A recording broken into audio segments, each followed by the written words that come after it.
Spiritual application here, though, is clear. Now is the time to serve the Lord. Now is the time. How many more classes on evangelism do you need to just talk to your friend about Jesus? Right? Well, the time's not right. Look at the clouds. Like it's going to rain. Today's not the day. The timing's not right, Jason, but the timing hasn't been right for 12 years. When will it be right? That's what we have to ask ourselves sometimes when we're talking about working for the glory of God. Now is not an ideal time for me to really get involved in church, and that's true sometimes. But if it's not, when is it? And for some, why has it never been? If you're waiting for ideal conditions, this is what the preacher's saying. There are none. There's never this perfect time. So start now. Invest now. And if you allow me to draw some cultural observations on our area, because we've been here now for 2.5 years, okay? So we're saying y'all a lot now, so I'm not necessarily a true Texan yet, but we love Buc-ee's, and Meet You Anywhere is our favorite barbecue, and all of those things, right? So allow me to draw a few cultural applications to this starting now thing, if I can. Allow me to speak a little bit here today. I'll do a little bit of surgery, okay, with all the love and respect of being here for this time. Allow me to do this. You know that we were missionaries in Poland for almost 4 years, and so we're trained to see cultural differences and then to address those cultural differences in every context. And I'm so thankful for that time there, because I think often, incorrectly, one of the problems in the United States that we have is that we think because we're all part of the same country that we all have the exact same culture. And it's not the case. And so even knowing, coming from Illinois to coming to Texas, we knew that there were going to be differences, okay? And we knew it. In fact, we knew it when I was driving our 26-foot truck down here across the border, and all of a sudden we get across the border, and everybody in the pickup truck is level with us. Like, this is different, man. Like, these are giant pickup trucks down here. One of my observations, this is true of our entire country, but it's even truer about the DFW area, is this is largely an area of community, or a community of professionals.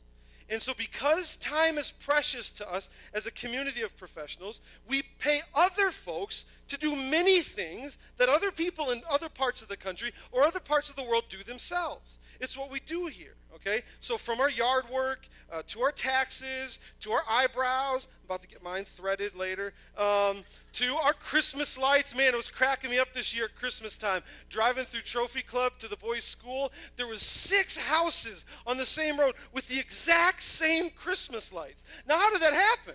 It's because they all paid the same company. Guy was coming through with a flyer. They all paid the same company, and he just did the same lights down every house.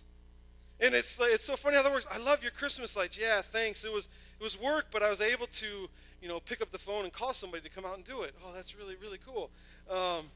There's nothing wrong with any of this, whether you do some of this or all of this, or whether you're self-made and all of it is by yourself and you do it from YouTube tutorials. Nothing wrong with it. Time is valuable. It's often worth freeing up your time. So don't get me wrong. I'm not condemning that, okay? In fact, personally, like we have this thing at our house, Ginger wants the bed made. She loves our bed being made every day. And so I am not ashamed that I often pay Aubrey to do it. Hey, would you just go make the bed? I do it all the time. Right? And not only do I do that, now she makes it better than I do. So I'm like, hey, don't make it as good as you can, okay? Because Mom needs to think that I did it, all right? So I'm not condemning this, okay? There's nothing wrong with this. But here's where it kind of rubber meets the road. This does have some negative effects in the church because we expect professionals to do it. So I can't really teach or be involved maybe in the children's ministry because I don't have a degree in early childhood development. I can't really lead a small group or teach a class even because I don't have a seminary degree. I can't take a younger believer under my wing and disciple them because I don't have 30 credit hours on interpersonal discipleship or relationships. You see what I'm going? And of course I'm being a little facetious, but you understand what I'm saying here.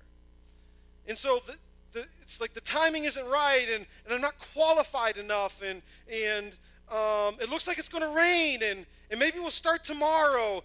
Maybe tomorrow everything will get planted. And all along, the opportunities are passing us by. Start now, the preacher says. Now, no, of course, one of the responses, well, what are we paying you to do, Jason, if you want us to do some things? And the answer, of course, is not much. I'll tell you that.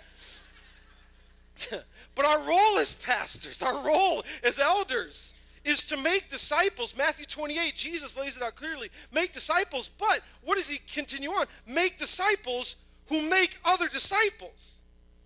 Like, Jesus does not intend for everybody to just come and watch the pastor do it. He intends for the pastor and elders to train others who train others, who train others, who train others. That's the Great Commission. This is what is known as the Great Commission. So if not you, who? Who will do what God has perhaps gifted you to do? And if not now, and certainly that is a consideration, time and phases of life, it should be a consideration. But if not now, okay, I do see that I'm equipped, Jason, but just not now. Okay, that's fine. If not now, when? When? Start now. Refuse to allow the fear of the unknown paralyze you. This is what a robust understanding of God's sovereignty produces. It doesn't produce apathy. It doesn't produce like, whatever, it's going to happen anyways. It produces courage. I don't know the specifics. I can't see how it's all going to work out, but I've been called to live for him. I've been called to live on his mission, so I'm going to send my resources across the sea.